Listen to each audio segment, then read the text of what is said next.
We're going to look at it. So foul there on Indiana, on hole there. But then that is a technical. That is a technical. Dead ball, contact technical. It's a little surprising to see so many of these happen in one game because... Oh, and I don't like Did the referees cheat Lexie Hull last time? Or was it simply a missed call? That's the debate fans won't let die. But one thing is certain. On this night, Hull didn't wait for referees, slow motion reviews, or league statements. She delivered her own verdict, and Kayla McBride was the one who paid the price. He fight. When the Indiana Fever squared off against the Minnesota Lynx earlier this season, the storyline wasn't about team standings or playoff positioning. It was about controversy. Kayla McBride's sharp elbow smashed directly into Lexie Hull's face, leaving her bloodied and shaken. But instead of McBride receiving the foul, officials bizarrely hit Hull with a technical. The arena erupted in disbelief. Fans stormed social media with outrage, and commentators couldn't wrap their heads around how such a call had been made. It wasn't just a physical blow, it was humiliation, and for Hull, it cut deeper than a busted lip. It was the kind of moment that could linger, quietly eating at a player's confidence. You fast forward to the Fever's latest showdown with Minnesota, and fate delivered a rematch. Fans circled the date, not because it was just another regular season game, but because it carried the weight of unfinished business. Hull didn't shy away from the moment, she embraced it. Then it happened. One crossover, one hesitation dribble, and Kayla McBride's balance vanished. The veteran Lynx guard stumbled awkwardly, her ankles folding under pressure, and in that instant, the crowd erupted. Hull didn't just score 2 points. She erased weeks of frustration with one electrifying play. Cameras caught it, fans replayed it, and within minutes, social media declared it the ultimate basketball karma. They had watched their player wronged on national television, and now they watched her write her own redemption story. Teammates leapt from the bench in celebration, the building shook, and even neutral viewers couldn't help but grin at the poetic symmetry of the moment. Lexie Hull had flipped the script.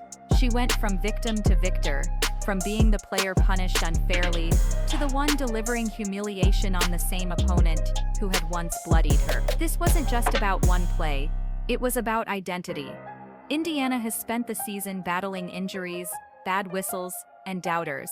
Hull's crossover became a symbol of the Fever's larger fight. It was a statement: you can elbow us, you can doubt us, you can count us out, but we're not backing down. And just like Hull standing over McBride, this team is proving they will rise when others expect them to fall. When a team loses its brightest star and half its core rotation, you don't expect them to win, especially not against the league's top seed. But the Indiana Fever didn't just win. They sent shockwaves through the WNBA with a performance that left Minnesota reeling. And here's the controversial question: was this really about basketball, or was it a statement aimed at the entire league? The Indiana Fever's 83-72 victory over the Minnesota Lynx wasn't just another box score result. It was a controlled demolition, the kind of win that forces analysts to rethink everything they thought they knew about a team. Coming into the game, the Lynx weren't just leading the standings. They were being hailed as the gold standard of 2020. With a veteran roster, championship pedigree, and consistent dominance all season, Minnesota was supposed to walk into Indianapolis, collect a routine win, and head into the playoffs with momentum. Instead, they walked into an ambush. From the opening tip, Indiana set the tone with a blistering 10-0 run. That wasn't luck, it was execution. Kelsey Mitchell slicing through defenders, Aaliyah Boston controlling the paint, and a supporting cast that played with fire in their eye. Minnesota immediately called a timeout, visibly rattled, but the damage was done. The Fever had announced, "We are not afraid." By halftime, Indiana had built a double-digit cushion, shooting nearly 60% from the floor, while Minnesota looked like they were stuck in quicksand. What made this win so shocking wasn't just the scoreline, it was the dominance. The Lynx, one of the league's most consistent three-point shooting teams, went ice cold, hitting just 2 of their 20 attempts from deep. Indiana's defense suffocated them, forcing rushed shots and frustrating their rhythm. Meanwhile, the Fever got contributions from everywhere. Odyssey Sims, a hardship signing who wasn't even supposed to play a major role this season, came off the bench with 15 points, sparking the crowd and proving she still belongs at the highest level. Aerial Powers drilled back-to-back threes at a critical juncture, crushing any hope of a Minnesota rally. But beyond the stats, there was an emotional edge to this game. Indiana wasn't just playing to finish the regular season.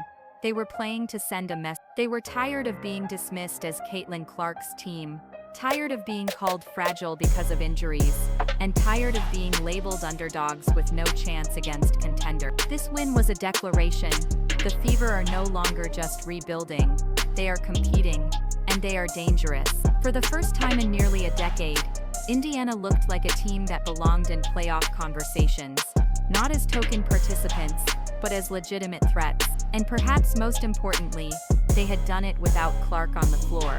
That reality hit the league hard. If Indiana can humble Minnesota shorthanded, what will they look like at full strength? The Fever didn't just win, they redefined themselves. And in the process, they redefined what their opponents should expect when they see Indiana on the schedule. This wasn't survival, it was dominance. If half your team disappears to season-ending injuries, logic says your season is over. But the Indiana Fever didn't just survive this nightmare. They turned it into fuel. And here's the uncomfortable truth the league doesn't want to admit. Indiana might actually be stronger because of it. Caitlin Clark, the rookie phenom expected to carry them into the postseason spotlight, sidelined with a groin injury. Sophie Cunningham, one of their toughest wings, gone with an MCL tear. Sydney Colson, the veteran guard whose leadership had stabilized lineups, lost to an ACL tear. Chloe BBY, who was just beginning to carve out her role, taken out by a knee injury. And Ari McDonald, a guard whose speed brought instant offense, shelved with a fractured foot. That list alone looks like a playoff caliber starting five. And yet all of them were suddenly in street club. For any team, losing one or two starters is a setback. Losing half your rotation? That's supposed to be a death sentence. Analysts wrote the Fever off, predicting an inevitable slide back into irrelevance. Fans feared another wasted season, and they could have easily folded under the pressure, using injuries as an excuse. But Indiana chose a different path. That's what makes this story remarkable, is the way the absences reshaped the team's identity. Without Clark scoring and Cunningham's grit, others were forced to step into roles they might not have been ready for. Kelsey Mitchell had to evolve from a pure scorer into a franchise cornerstone. Lexie Hull, once a role player, suddenly became a central wing presence. The bench, dismissed early in the year as shallow, transformed into a proving ground where overlooked players made their case night after night. Instead of collapsing, Indiana started to grind. They built chemistry the hard way, with lineups changing almost every game. They fought for rebounds, tightened defensive rotations, and leaned on collective effort rather than star power. Every injury became a rallying cry. Next woman up wasn't just a cliche, it was survival. And in that crucible, the Fever developed something that can't be measured in stats: resilience. By the time the regular season neared its end, Indiana wasn't limping into games. They were charging in with a chip on their shoulder. They weren't asking, what could we have been if health? They were saying, this is who we are, right now, and it's enough. The adversity forced players to grow faster, coaches to innovate, and the entire organization to tighten its bond. Ironically, the very thing that was supposed to destroy their season may have built their foundation for years to come. That's why when they lined up against Minnesota, they didn't look like a broken team. They looked battle-tested. Every setback had prepared them for that moment. Every injury had forced them to sharpen their edge. And when the Lynx felt the Fever's intensity, they weren't facing a wounded opponent. They were facing a team hardened by fight. Was Caitlin Clark robbed of the rookie season the league promised us? Or was this exactly the test Indiana needed to prove it isn't a one-woman show? That's the debate echoing across the WNBA right now. When the announcement dropped that Caitlin Clark's season was officially over, the shockwaves were instant. What had originally been described as a nagging groin injury turned into the most devastating news for Indiana's fan base. Their star rookie wouldn't be returned. For the Fever, this wasn't just the loss of a player, it was the loss of their heartbeat. their national spotlight, and the future they had pinned so many hopes on. Clark wasn't just another rookie. She was the face of the franchise, the one who had turned Indiana's games into must-watch events and packed arenas across the league. To understand the magnitude of this loss, you have to appreciate what Clark represented. On the court, she brought elite scoring, dazzling passing, and an ability to stretch defenses to their breaking point. Off the court, she was the marketing engine driving ticket sales, merchandise, and media attention. Her rookie season was supposed to be the fast track back to relevance for a franchise that had spent nearly a decade in the shadows. Instead, it ended in silence. No playoff debut, no highlight reel finish, just a press release. For players and fans alike, the emotional toll was heavy. Teammates had leaned on her energy in difficult stretches. Fans from Indiana to Iowa had followed her every step, only to see it cut short. Her absence created a void that couldn't be measured just in points per game. It was about leadership, charisma, and the belief that with her on the floor, anything was possible. When that belief was ripped away, many assumed Indiana's playoff hopes would vanish just as quickly. But here's where the story takes a twist. Instead of folding, the Fever treated Clark's absence as a turning point. Rather than leaning on her to be the savior, other players found themselves forced to grow into new roles. The responsibility spread across the roster, and suddenly Indiana wasn't the Caitlin Clark show. It was a team, and in an ironic way, Clark's injury became a catalyst. It revealed the Fever's ability to compete without their brightest star, proving that their foundation was deeper than one player, no matter how extraordinary. Cameras caught her waving her arms to signal timeouts, pointing out defensive coverages, and even laughing with referees as if she were part coach, part player. Her teammates looked to her for cues, acknowledging her voice as an extension of the coaching staff. She wasn't in uniform, but she was still in command. That presence reminded fans and players alike that this was only the beginning. So was Caitlin Clark's season-ending injury a tragedy? Absolutely. But was it also the test that Indiana needed to reveal its true character? Without question. In a strange way, the Fever may look back on this season as the one where they learned they could stand without leaning entirely on Clark's shoulders. And when she does return, she won't just be carrying a franchise. She'll be joining one that has already proven it can fight through the darkest storm. When Caitlin Clark went down, everyone assumed Indiana's season was done.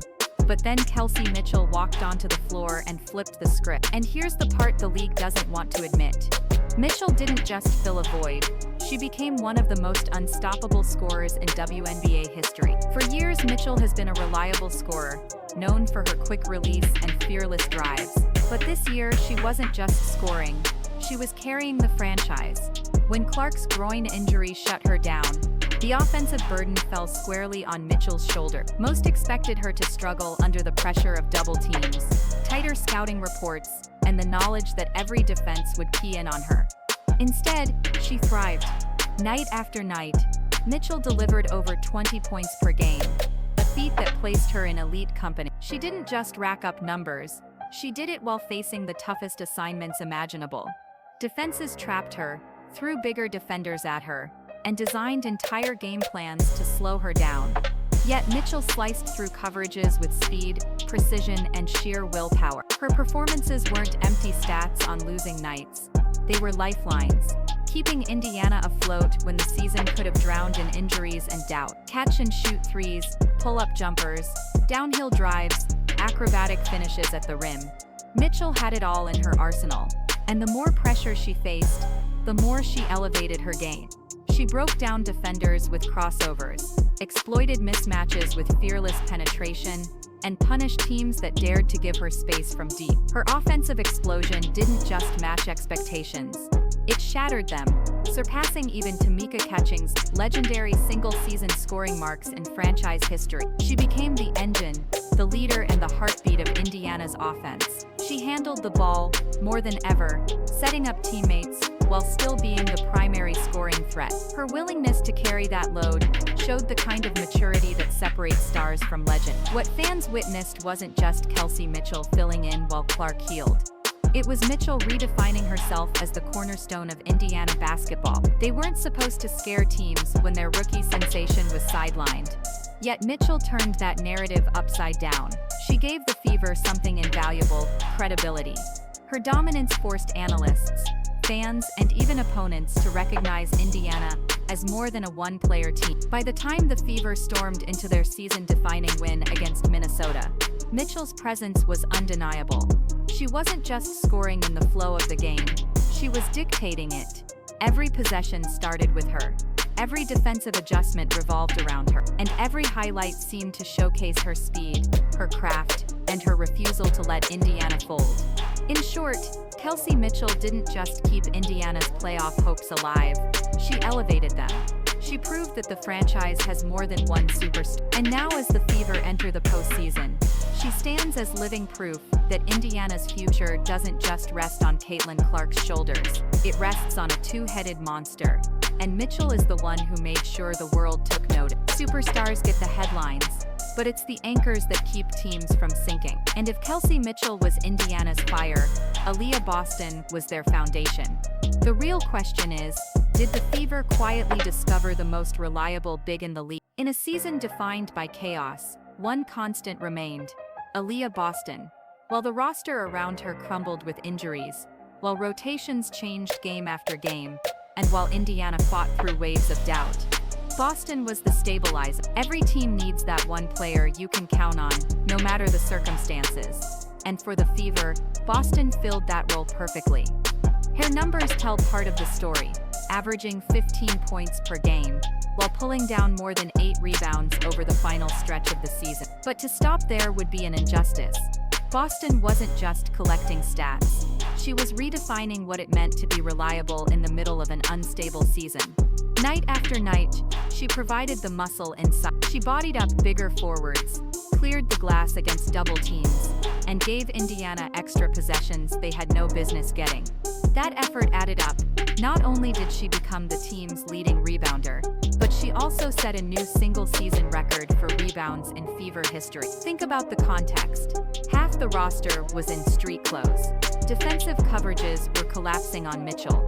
The bench was being patched together with hardship signings. And yet, Boston never flinched. She played with composure, with discipline, and with a maturity that belied her age. Her screens freed up Mitchell. Her putbacks erased empty trips. Her ability to anchor the paint meant Indiana's defense never fully collapsed, even when outmatched on paper. And let's not overlook her presence beyond the numbers. Boston's calm demeanor gave her teammates a sense of stability. In the middle of frantic games, when runs threatened to spiral, her steady post play slowed the tempo, brought structure, and reminded the Fever that they belonged on the floor with anyone. Against Minnesota, her fingerprints were everywhere, contesting shots, boxing out, finishing around the rim. She wasn't flashy, but she was essential. The truth is, players like Boston don't always get their due. Highlights celebrate the crossovers and deep threes, not the bruising rebounds and quiet baskets inside. But anyone who watched Indiana closely knows her reliability was the glue holding the season together. Without her, the Fever's defense would have been shredded. Without her, Mitchell's offensive brilliance would have been swallowed by opposing schemes. Without her, Indiana's record-setting turnaround simply doesn't happen. And if this is her baseline, the rest of the league should be nervous. Because as much as the Fever's resurgence is about Mitchell's scoring or Clark's star power, it's Boston's consistency that ensures Indiana won't slide backward. So when people ask, how did Indiana survive the injury? How did they hold steady when everything pointed to collapse? The answer is simple. They had an anchor. They had Aaliyah Boston. And she turned reliability into a weapon. Championships aren't built on stars alone. They're built on the players most fans barely know. The ones who step into chaos and make themselves indispensable. And that's exactly what Indiana's depth did, transforming from a weakness into a lifeline. When Caitlin Clark went down, and rotation players piled up on the injury list, the Fever could have easily collapsed. Most teams in that situation do, but instead something remarkable happened. The bench, often criticized as one of Indiana's soft spots, began to show players who were afterthoughts became game changers. Role players became spark plugs.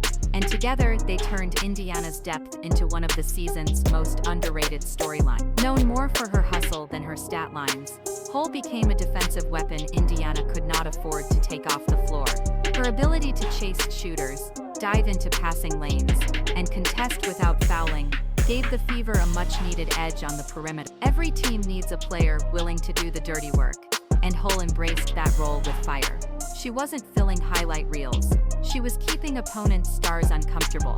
Then there was Nalissa Smith. While she had her ups and downs, when Indiana needed someone to crash the boards or provide secondary scoring, Smith delivered. Her presence in the paint alongside Boston allowed Indiana to match up physically with bigger lineup. Without her willingness to bang inside, the Fever's rebounding dominance down the stretch wouldn't have been possible. And let's not forget Christy Wallace, who stepped in as a steadying backcourt presence when rotations were stretched thin. Her ability to hit timely shots and provide ball-handling support gave Mitchell breathing room. At times, Wallace was the one keeping offensive possessions alive when the play broke down. What changed was the energy, the urgency, and the belief that every single player had to contribute. The bench didn't play like substitutes. They played like survivors. Every loose ball was theirs. Every defensive assignment was personal. Every minute was treated as if it could make or break the season. The result? A Fever team that refused to be predictable.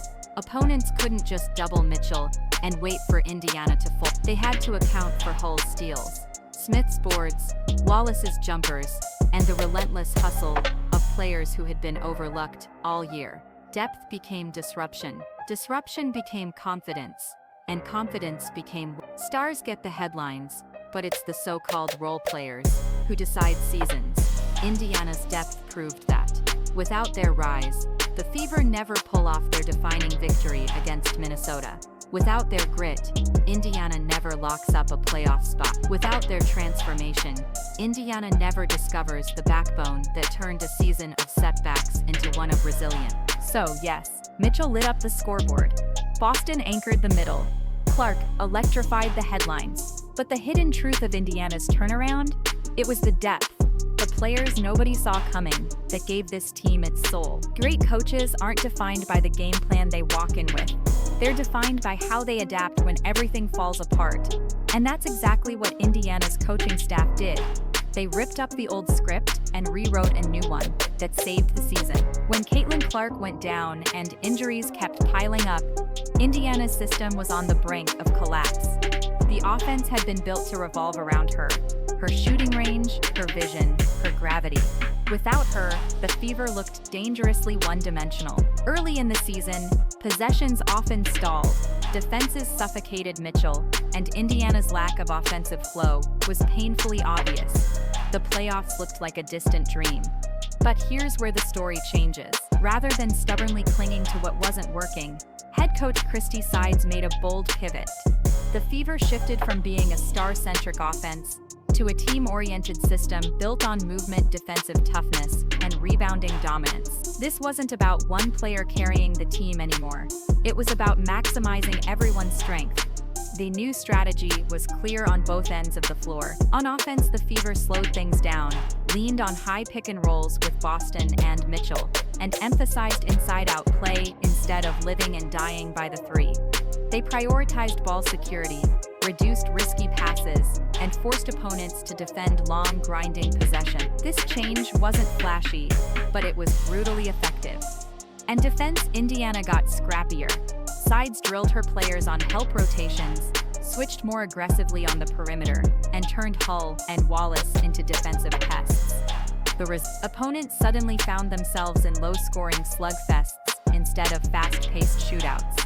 By making games uglier, Indiana gave itself a chance to win night after night, even against better rosters on paper. But the brilliance of Sides' adjustment wasn't just tactical, it was psychological. She instilled belief. She told her players that they weren't going to just survive Clark's absence, they were going to define themselves in spite of it. That shift in mentality transformed the locker room. Players who once saw themselves as role fillers began to see themselves as critical pieces. Every substitution was a vote of confidence. Every defensive stand was proof that the system was working. The payoff was obvious in the Fever's biggest games down the stretch. Against playoff-caliber teams, Indiana didn't look rattled. They looked organized. They looked disciplined. They looked like a team that had been forged in the fire of adversity and come out sharp. And most importantly, they looked dangerous. This is why coaching matters. Not because of whiteboard plays or halftime speeches, but because of the ability to adapt when everything changes. Indiana's playoff berth wasn't just about Mitchell's scoring or Boston's rebounding. It was about a coaching staff that refused to panic, refused to surrender, and instead reinvented the Fever's identity in real time. And now, heading into the postseason, the Fever aren't just survivors. They're a team with a blueprint, one that was born from crisis, but might just carry them further than anyone expects. Every season has one game that changes everything. For Indiana, that game wasn't a finals matchup. It wasn't a rivalry showdown. It was a do-or-die clash against Minnesota, a game that proved this team wasn't just surviving, it was rising. And paper, Indiana wasn't supposed to beat Minnesota. The Lynx were battle-tested, led by veterans who had playoff experience in their blood. Indiana, meanwhile, was limping into the game with a depleted roster, a rookie sensation sidelined, and critics already writing their obituary.